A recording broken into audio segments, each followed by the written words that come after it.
Hey guys, as you know, it's CJ the Traveling Man. I want to thank you all for joining me today. We are heading into the USS LST 325. It is located downtown Evansville, Indiana. They have a casino and hotel and a steakhouse, which is like right across the street from it. You can take the little walk thing over there as well, like the pedestrian bridge as well. But definitely we're getting ready to go over here. And like I said, I definitely want to thank you all for your service. I want to thank all the Army, the Navy, the Air Force, the Marines, and the Coast Guard. I definitely want to thank you all for all of that as well. Thank you for your service and everything you've done for this country as well. So we're going to explore. We're going to go inside of here. We're going to check out a little bit like inside of the small museum that they have. And then we're also going to take the tour. So be prepared. And let's explore, guys. We're going to do this together. Like I said, this is all on our route of US 41. So if you're in the downtown Evansville area, come check this place out. Come check it out. Other than that, guys, I love you. And I will thank you all. And we're getting ready to go now. So I'm going to turn the camera around, and you're going to see us going inside of the USS LST 325. This is CJ signing out.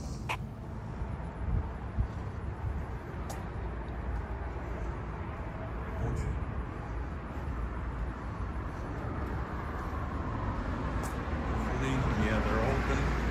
I'll put the business hours right there for you. I wanted you guys to see some of the museum and merchandise before we go out on the tour. Little dog tags or wristbands. Uh-oh, he's cooking up something.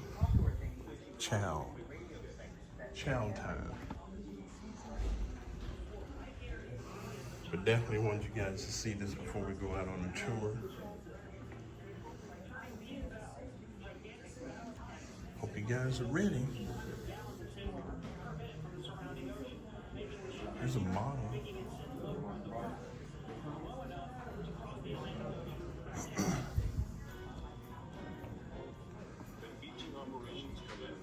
Yeah, women played a huge part during the war, guys. You got to remember that.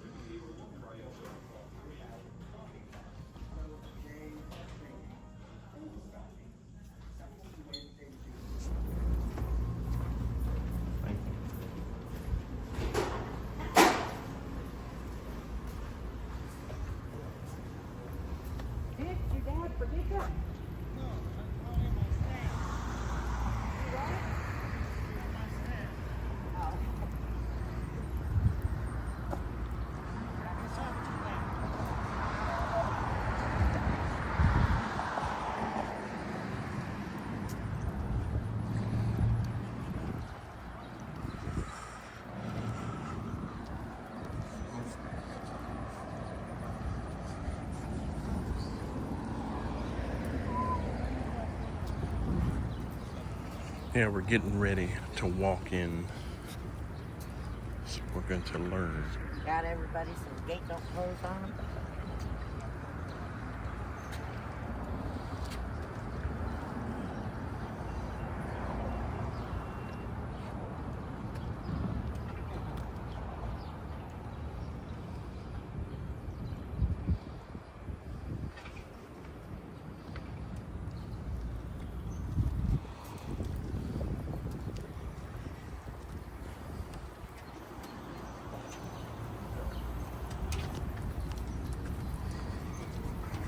Going on the LST. I want you guys to see this. I know I'm whispering because we're getting ready to listen to the tour guide.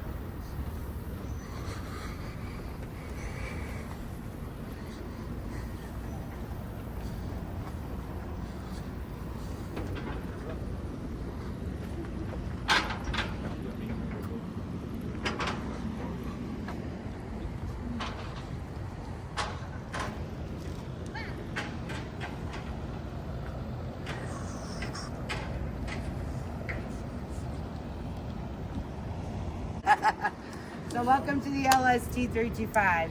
She is the only fully operational LST still in her World War II configuration left in U.S. waters, debatably the world now. There are a few that are stationary museums now. There are a few that have been converted into ferry boats, but they have no World War II history left on them. So we are pretty special. We were on the shore, we were in the water waiting our turns to get onto Omaha Beach on D-Day. So she is pretty special. If we lost her, we really do lose a big piece of history. She is a Class 1 LST landing ship tank, aka long slow target, last ship there, because she only does 12 knots, which is a little over 13 miles an hour, so really slow. And that's if she's empty and going with the current. So she's a Class 1. There's 3 classes. What makes her different is she's only 328 feet long, which is the length of a football field. She's sporting this amazing elevator over here. This elevator was amazing in theory. It was not ideal. This ship was made for one reason and one reason only. We need to get our military vehicles onto the shores of Normandy during D-Day. It's the only reason we were made. And when they were done, they were considered throwaway ships. So they cut some up, sold them for scrap metal. They dropped a few in the oceans to help build coral reefs. I'm told they blew some up for fun, and then the rest of them were lent to our allies. And Greece was an ally. We found this ship. It had been in the Greek Navy for 35 years, and then it had been mothballed in a Greek shipyard, naval shipyard in Crete. So anyways, we could not pull up and moor and dock in Normandy because everything was enemy occupied. So we couldn't just drive a vehicle down this gateway like Captain Ward sitting over there, or depends on what all you're encountering. You know, like you got like a whole slew of German U-boats that are like hanging out. Then you might be trying to navigate around them, but usually a pretty big straight shot. It's about a month and a half because it took them 2 months to get from Greece back to Mobile, Alabama. So that's kind of what I gauged. So I kind of shave off about like half of it because to getting out of the Mediterranean, all that kind of fun stuff. thank you. You're welcome.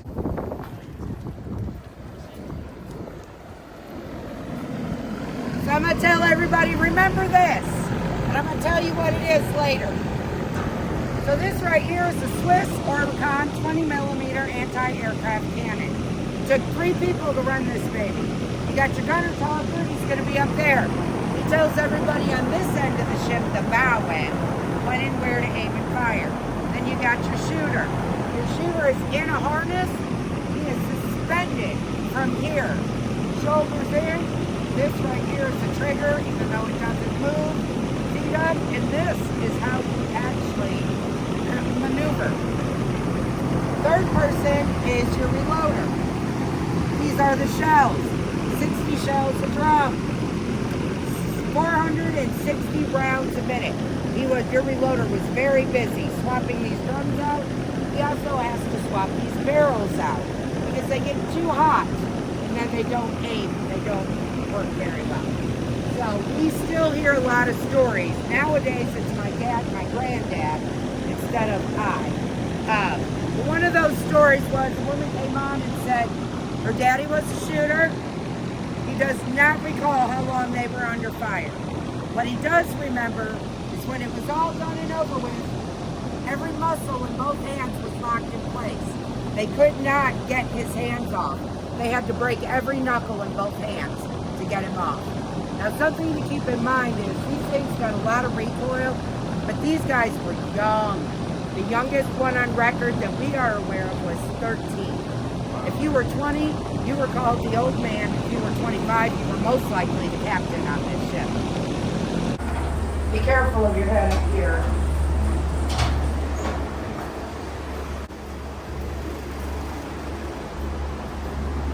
This is pretty cool, guys. We're inside the ship where they slept and stuff like that.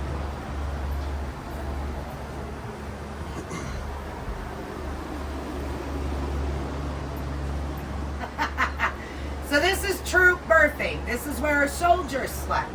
Sailors did not sleep here. We could hold about 225 soldiers in these berthing rooms. Sailors slept on starboard side in crew berthing. We could hold about 100 sailors. And then up in officers' country, 10 to 14 officers. So we hear two different stories about these berthing rooms. For one, this is true, I can attest to it. It gets 10 to 20 degrees hotter in here than it is outside. That's why we have these swamp coolers in here. I tease and tell everybody this is my summer detox plan because it is ridiculously hot, and we just put these swamp coolers in here in the last month. But it was too hot. So, the World War II vets will tell you, you never want it on the bottom rack because you put that heat with the rock and the roll of the ship. They said the vomit could be ankle deep in here.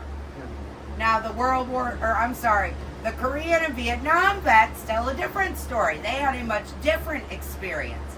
They were most likely on a class 2 or 3. They were also in different seas, but they said you always want it on the bottom because it was so much cooler. But our young guys, they would slide their arms and hold on to these metal bars and the other arm underneath the ropes to try and stay in these beds when the ship was rocking and rolling.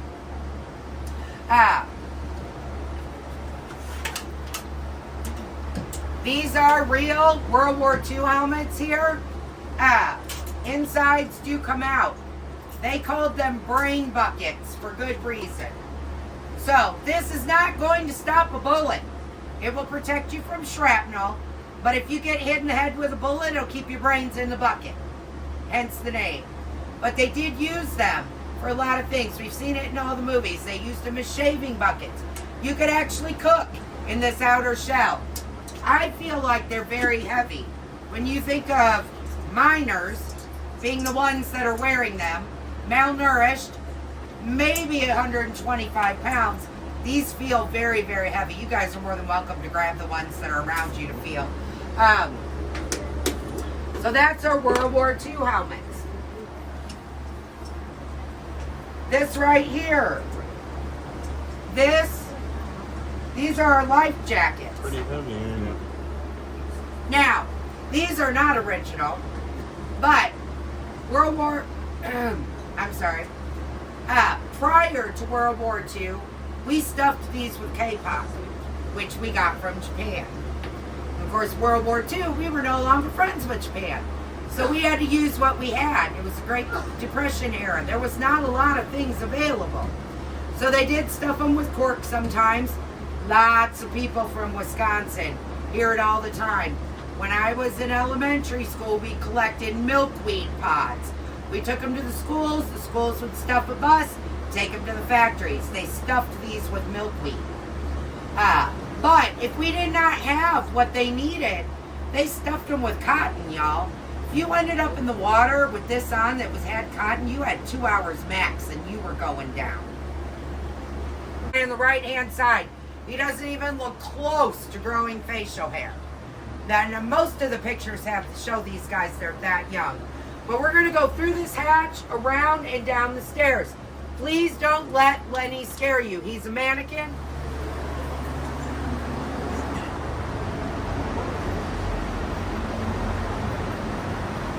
We're going down. Getting ready to learn some more information. What's that? I said we're getting ready to learn more information.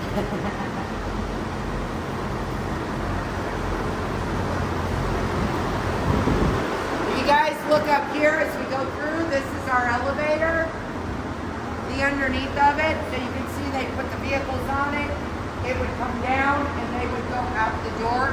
These yellow columns, they come down, they lock into place. And it's that big winch up there that lowers it. And it sounds so creepy. It's like, yeah, I rode on it once. I was like, okay. So, as we go up this way, check out the traffic light up there just beyond the checkout sign.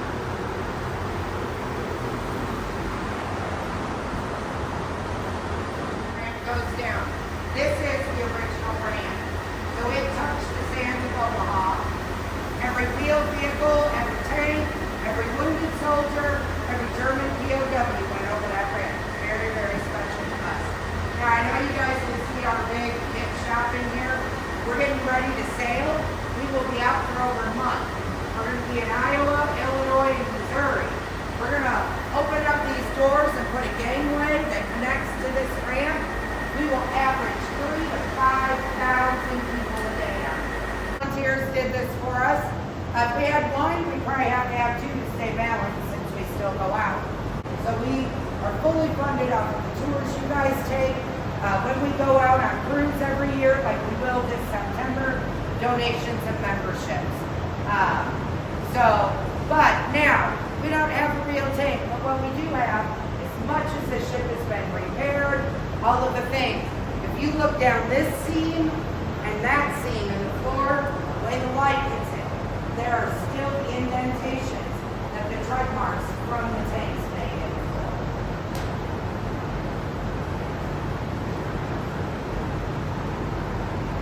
And of course, here's our cargo nets. Everybody's seen it if you've seen any World War II movies. Guys are climbing down the cargo nets into these Higgins boats. We used to have 3. We lent one to a movie production called Flags of Our Fathers, directed by Clint Eastwood. They accidentally blew it up. Now, I assume we got compensated very well for that, but it was before my time. We still have 2. One is still in storage from winter because we had historic flooding in April, and our boat ramp is still not open to get it back in the water. But again, we still hear the stories. My granddaddy said he came down those cargo nets or got out of the Higgins boat. He sunk to the bottom. Remember, they weighed on average 125 pounds, but their gear weighed 80 to 90. They said, had the guy next to him not pulled him up, he'd still be there. If you look up here, you see the red square up on the main deck up there. That is where we took on enemy fire. It originally peppered all the way down. It also damaged this tank down here. They repaired all of it except for that one. So we painted the red square around it so that people could see. I'm told it was most likely 30 gallons, but I got it. Here's our Lego LST. Oh, are you okay? So Brickmania did this for us. Took them over a year to build it. Only took us 3-4 months to build the one we're standing on. I love this not just because Legos are cool, because engine room. Again, Depression era. A lot of LCVs were steam powered. We were not. The government put out we need about 2,200 engines to run these new LSTs that we're building. And the only thing they had available was train engines. So we've got 2 diesel locomotive engines down here. Who remembers the movie MASH? This is one of their movie props. Somebody donated it to us. Now, this Jeep is not World War II era. It is Korean era. However, Class 2s and Class 3 saw Korean Vietnam. So it is still part of the history of the LSD as a whole. And it also gives you an idea of the types of vehicles that are up on the main deck. Now, we talked about how we carried German POWs. This photo right here, it's us, it's the 325. And these are German POWs being unloaded in England. We did a lot of that until England finally said, knock it off, we don't have any more room. We brought them back to the United States. Guys, it's always people from Wisconsin. I love being Wisconsinites in here. They remember these POW camps. They said they were very, very leisure. These guys worked on conveyor belts, on farms. They also dated the townswomen. And then, after we took them back to Germany, they all returned to a Germany they didn't recognize. But a lot of them packed up what they could and came back to the United States. And a good portion of them came back and married the women they had been dating. And after we left it, they had it for 35 years, and if it were not for them, we would not have an LSD to be doing this with right now.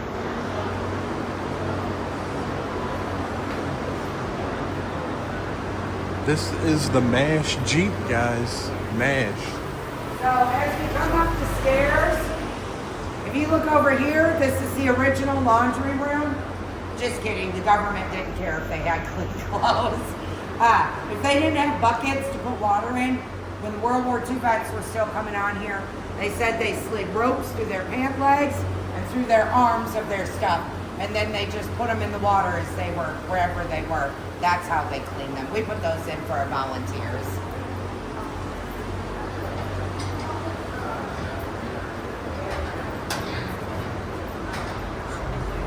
We're going some more.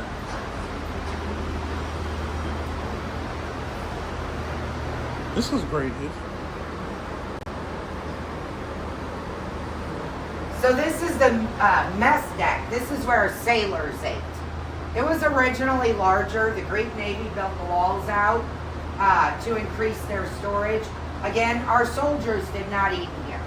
They got their trays up in the galley, went back to their berthing rooms. The sailors did eat in here. Now, this is what it would have looked like completely empty. But this is what it would have looked like if we had more soldiers than berthing rooms and racks. We would have just filled this entire area with racks and they would sleep in here.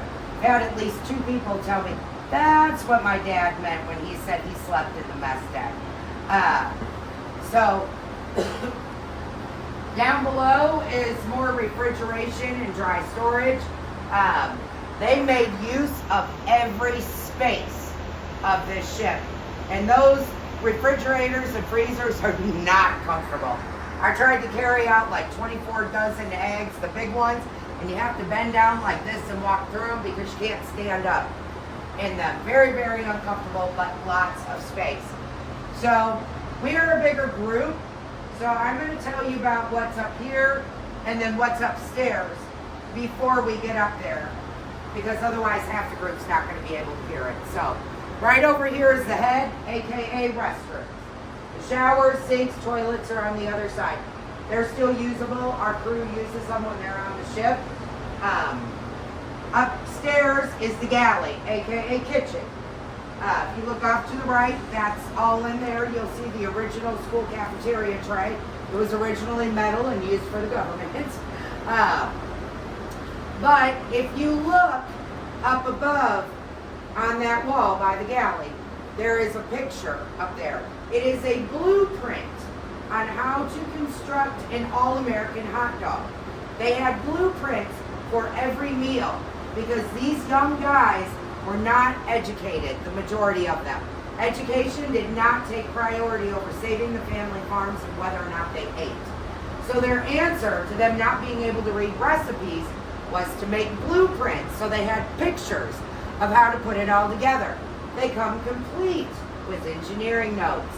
That one says, always make at least 2 of these all-American hot dogs. Remember that a lonely wiener is a sad state of affair. Oh wow, now we're out here by the water.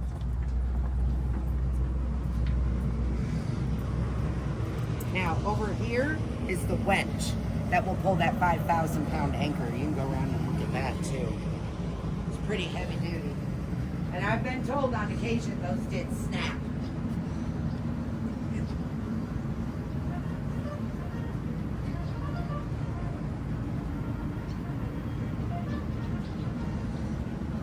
.40mm Beaufort cannon. Took 5 guys to run it. You have a guy sitting here. This crank moves it from side to side. The guy sitting on the other side, his crank moves the barrel up and down. They had to work together and in unison to effectively aim and fire. They each had a reloader that made 4. 4 of these to a clip. They are heavy, and they no longer have gunpowder in them. 4 of them to a clip, 3 clips in here. They're also going to get rid of all the spent shells. We assume they went right in the water because nobody cares. If you have to be on this thing, you're in danger. They also have to swap out these barrels because they too will get too hot. One of our Higgins boats goes. If we can get it back out, we will. Now, at this point, it may stay until next summer. We don't know. But we're also going to walk underneath it. Please be careful. It is not a clear path.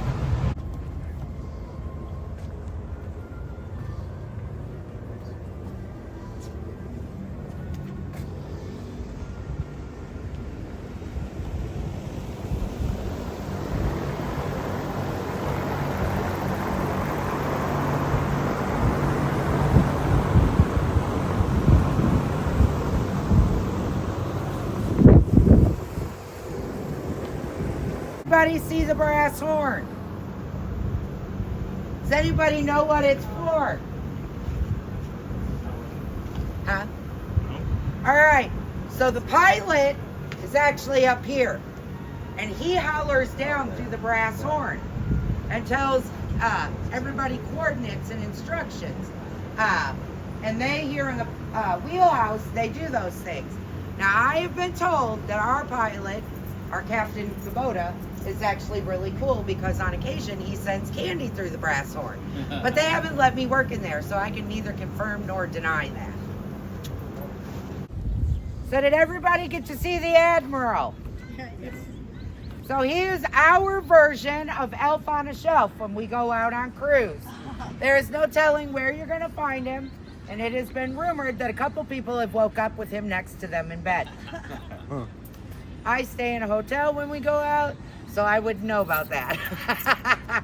However, this is our helicopter pad. They did not use helicopters in World War II. This is something that Greece did. It originally had the L144 on it, but when we found out which number after some research, that ours was, it was the LST-325, they painted over it and put the LST-325 on it for us. I have been told, even though we didn't use helicopters in World War II, that they were experimenting with them up here in Seymour, Indiana. I have not researched that yet, but I've heard that twice from two different people on two different tours. So, Macedonia up there. So the Greek Navy painted that up there for us, and then they told a bunch of very, very superstitious sailors that if we removed it, that the ship would sink. So we spend a lot of time touching up all the paintings now. Y'all, did you enjoy the tour? Yeah. Wonderful. Wonderful. Thank you. All right, guys, we're going to head on up. Hey guys, man, I hope you guys enjoyed that little tour we did in the LST. We're outside. Like I said, we're going to do some more exploring here in Evansville, Indiana. As you know, this is all part of our US 41 route. So like I said, definitely come out here and check this out. Like I said, this is an amazing ship. Like I said, that was built, like she said, here in Evansville, with thousands more that were built here as well. So definitely come on out, guys, check it out. Like I said, I will see you in my next video. I'm telling you, I will. I love you guys. Thank you for all your love, support, and I know my shirt's not matching, but other than that, thank you for everything. Thank you for all of your love, support, and everything you guys do for me every single day. I love you. Make sure you like, comment, and subscribe. Yes, like, comment, and subscribe. We are leaving the LST. Peace.